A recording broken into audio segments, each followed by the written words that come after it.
dito. Hulog ka lang nyo ng piso yan. Yung mga parang kayo.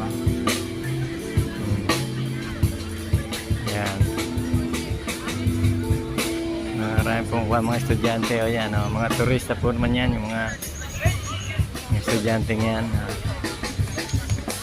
Okay.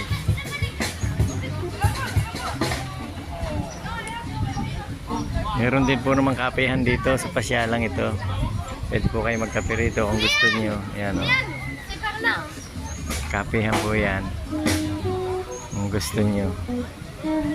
Ayan, o. Ayan, guys.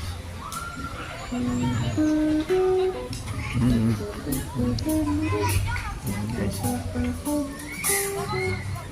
Lalo na po dito pag hapon, maraming po napunta rito. Mga nagiinom. Yan. Hindi po bawal kasi mag-inom dito. Yan.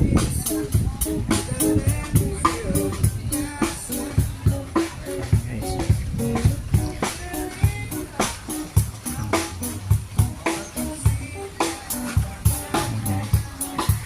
So guys, thank you po for watching guys.